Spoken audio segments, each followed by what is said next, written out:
Assalamualaikum warahmatullahi wabarakatuh. Pada kesempatan ini saya akan menjawab sebuah pertanyaan yang masuk, yaitu bolehkah menyalurkan atau mengeluarkan zakat fitrah kepada keluarga? Saya ulangi lagi, pertanyaan yang sudah masuk itu bolehkah bagi muzaki atau orang yang zakat untuk menyalurkan atau memberikan zakat fitrahnya kepada keluarga. Dan pertanyaan ini sangat layak dan sangat pantas diangkat karena sangat banyak kita menemukan bahwasanya zakat fitrah itu disalurkan kepada keluarganya. Sebelum saya menjawab pertanyaan ini secara detail dan secara perinci sebagaimana saya ambil nanti di beberapa kitab salaf, terlebih dahulu saya menyampaikan bahwasanya mustahiquz zakah, orang-orang yang berhak mendapat zakat fitrah itu atau zakatul mal, itu jumlahnya ada 8 sebagaimana yang dijelaskan dalam Al-Quran. Yang pertama fuqara, orang-orang fakir. Yang kedua, golongan yang kedua itu orang miskin. Yang ketiga, amil atau panitia zakat, seseorang yang mendapat mandat atau SK dari pemerintah untuk menerima mengumpulkan zakat beserta menyalurkan atau membagi zakat itu kepada para mustahiq zakah. Terus yang keempat, mu'allaf atau orang-orang yang baru memeluk agama Islam, diberi zakat dengan tujuan biar hatinya, keyakinannya tambah mantap, tambah yakin pada agama Islam. Yang kelima yaitu mukatab. Mukatab itu adalah budak. Budak yang bisa merdeka dengan catatan nanti bisa melunasi pada majikannya dengan cara cicilan. Cuma sekarang gak ada budak. Terus selanjutnya al-gharim, orang yang hutang. Bagian keenam, orang yang berhutang dengan tujuan mendamaikan antara dua kelompok yang sedang terjadi fitnah, yang sedang terjadi persengketaan atau perdebatan yang sangat panjang. Jadi ada pihak ketiga hutang dengan tujuan untuk islah, untuk mendamaikan. Terus selanjutnya yang ketujuh yaitu sabilillah. Sabilillah itu kalau zaman dulu adalah orang yang berperang, cuma tidak terdaftar dalam buku catatan perang. Ikut perang tapi tidak terdaftar. Kalau sekarang sabilillah ini banyak penjelasannya sehingga terjadi khilafiyah, yang penting ujungnya khair dan seterusnya. Yang kedelapan atau yang terakhir ibnu sabi atau musafir, yang sedang bepergian dengan niat yang baik, dengan niat taat, yang mana pada waktu itu sedang pembagian zakat, maka musafir yang semacam ini termasuk berhak menerima zakat. Oke, menjawab pertanyaan yang tadi, bagaimana hukumnya menyalurkan atau memberikan zakat fitrah kepada keluarga. Di sini saya ambil dari beberapa referensi. Yang pertama, dalam kitab Majmu' Syarah Muhadzab dijelaskan, Bismillahirrahmanirrahim. Ini. Wala yajuzu daf'uha, dan tidak diperkenankan memberi zakat ila man talzamuhu nafaqatuhu, memberi atau menyalurkan zakat kepada orang yang wajib untuk diberi nafkah, minal aqarib waz zaujat, dari kerabat dan dari istri. Jadi orang tua memberi zakat fitrahnya kepada anaknya umpamanya, atau dari suami memberikan zakat kepada istrinya, karena mau tidak mau orang tua harus memberi nafkah kepada anaknya yang masih belum dewasa, karena anak itu masih belum balik, masih berada dalam ruang lingkup kewajiban orang tua dalam masalah nafkahnya. Begitu juga anak wajib memberi nafkah orang tua. Orang tua sudah lumayan umurnya, dan juga tidak punya usaha, tidak punya harta, maka anak juga punya kewajiban memberi nafkah. Atau suami punya kewajiban memberi nafkah kepada istrinya, maka golongan semacam ini pihak-pihak yang wajib untuk diberi nafkah, maka juga tidak berhak untuk menerima zakat.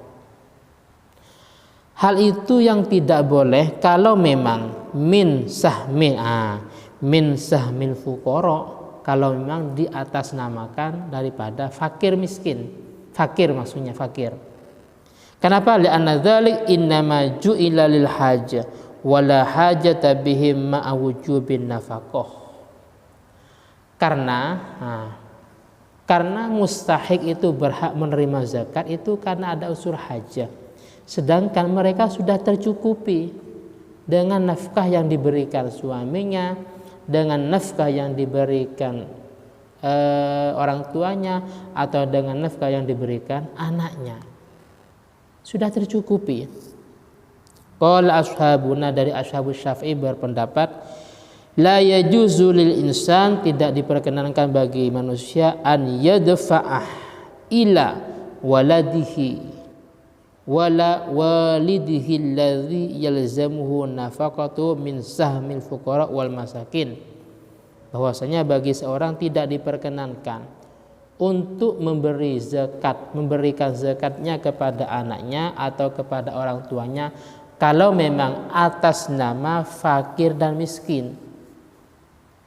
Seperti tadi, mestinya anak yang belum dewasa itu masih berada dalam ruang lingkup kewajiban orang tua untuk memberi nafkah. Bedanya kalau sudah dewasa.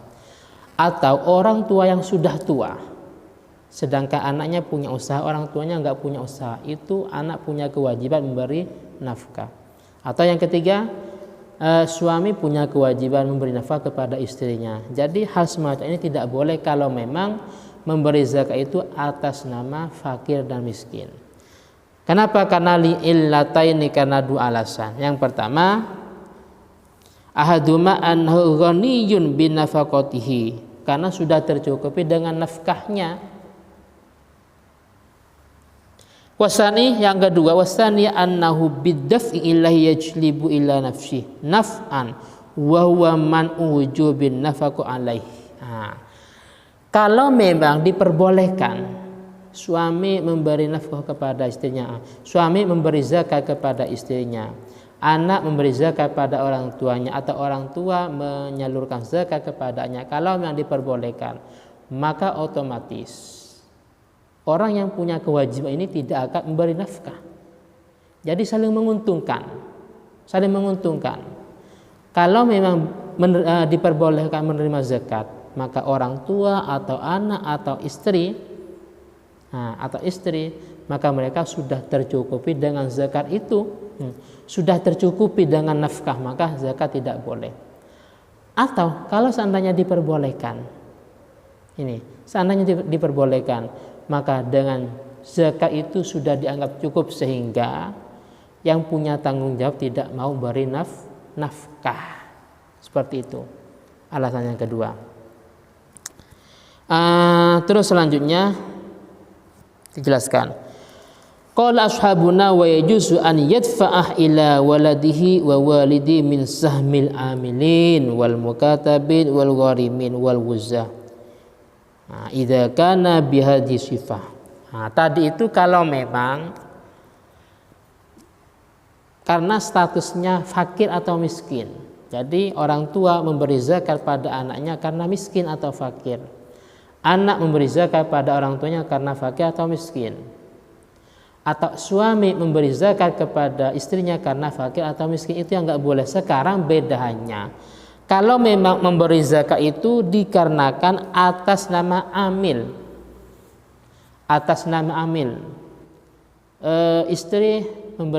suami memberi zakat pada istrinya karena istri itu statusnya adalah amil zakat, panitia zakat. Anak memberi zakat pada orang tuanya karena orang tua itu statusnya gharim, dia hutang dengan tujuan untuk mendamaikan antara kedua belah pihak atau dua golongan. Atau mukatab, umpamanya budak mukatab. Kalau memang semacam itu maka hukumnya boleh-boleh saja, tidak menjadi masalah.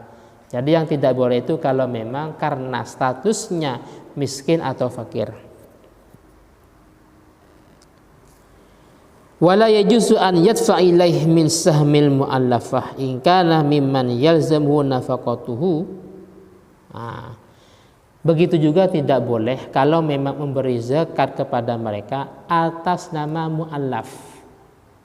Jadi suami memberi zakat kepada istrinya dikarenakan istrinya baru memeluk agama Islam, bukan karena amil, bukan karena gharim, bukan karena mukatab, tapi karena muallaf. Atau anak memberi zakat pada orang tuanya karena mu'alaf, baru memeluk agama Islam atau sebaliknya. Kalau semacam itu tidak boleh. Kenapa? Li'anna naf'ahu ya'udu ilaihi wa wa isqatun nafaqah fa in kana mimman la yalzamuhu jaza daf'u ilaihi. Jelas. Berarti alasannya sama dengan di atas. Karena kalau memang memberi zakat atas dasar mu'allaf, maka otomatis kemanfaatan ini akan kembali kepada muzaki. Artinya muzaki itu tidak akan memberi nafkah, sudah dianggap cukup dengan zakat itu. Lah beda halnya kalau memang kita memberikan zakat atau menyalurkan zakat kepada orang yang tidak punya, kepada orang yang kita tidak wajib memberi nafkah umpamanya, maka boleh-boleh saja sebagaimana penjelasan di atas. Nah, sekarang ini ada sebuah tambahan dalam kitab Fiqhul Manhaji.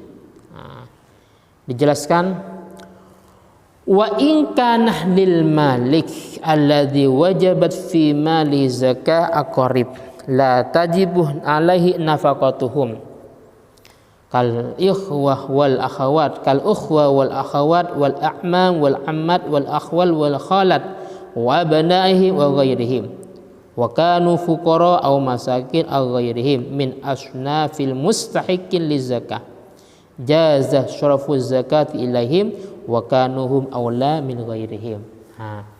Dalam Fiqhul Manhaji dijelaskan kalau memang orang yang mau mengeluarkan zakat itu punya akorib, punya kerabat, cuman kita tidak punya kewajiban memberi nafkah. Contohnya seperti saudara laki-laki, saudara perempuan, atau seperti paman, seperti bibi, atau seperti misanan atau anaknya paman dan anaknya bibi. Saya ulangi lagi, bagi orang yang mau mengeluarkan zakat, entah zakat fitrah maupun zakatul mal, dia punya kerabat, cuman muzaki tidak punya kewajiban memberi nafkah. Contohnya seperti saudaranya, saudara laki-laki, saudara perempuan, atau pamannya, umpamanya pamannya, bibinya beserta anaknya, ponaannya. Ini kan kerabat, cuma kita tidak punya kewajiban memberi nafkah. Maka menyalurkan zakat kepada mereka itu boleh-boleh saja, bahkan lebih utama. Bahkan lebih utama. Kenapa? Karena ini ada sebuah dalil hadis yang mungkin sudah dianggap maklum, yaitu innamas shadaqah 'alal miskin shadaqah wa ya 'ala dzirrahim isnani shadaqah wasilah.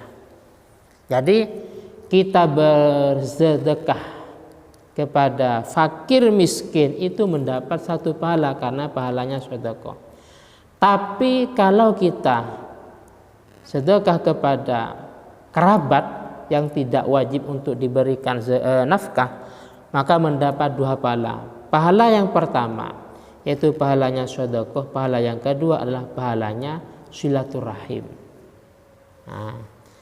Terus sekarang juga ada sebuah permasalahan, kalau memang bagaimana hukumnya ketika istri yang kaya menyalurkan atau memberi zakatnya kepada suaminya ketepatan fakir atau miskin umpamanya.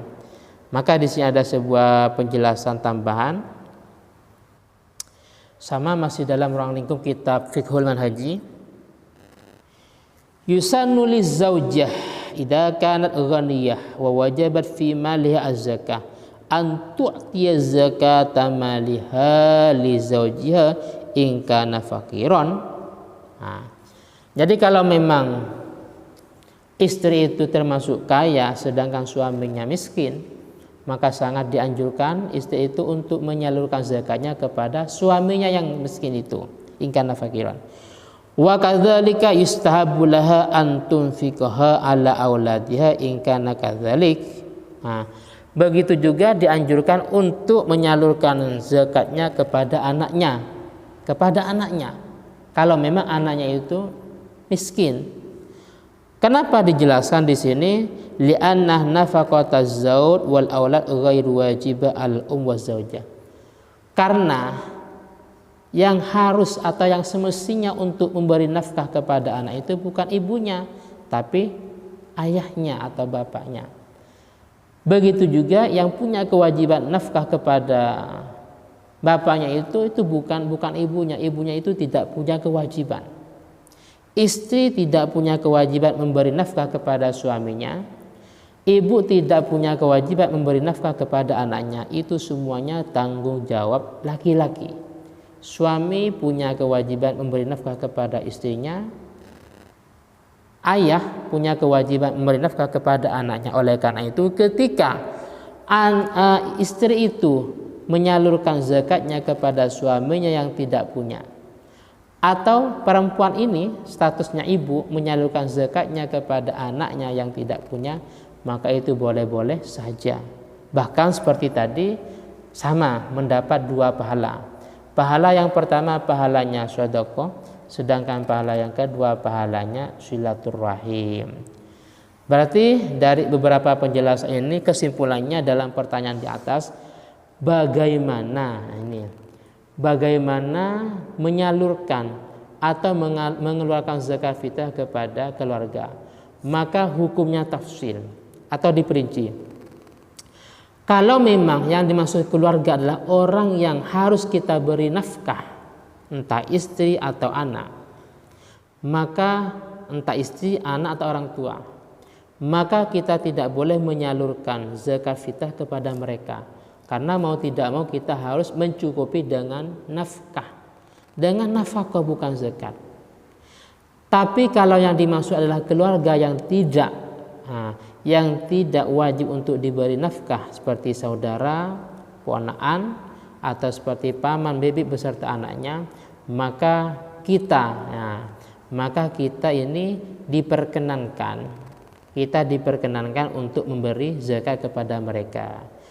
Mungkin yang bisa saya sampaikan, dan insya Allah ini sudah lengkap dan semoga ini mencukupi untuk menjawab pertanyaan yang ada. Dan jika ada kesalahan saya mohon maaf akhiran.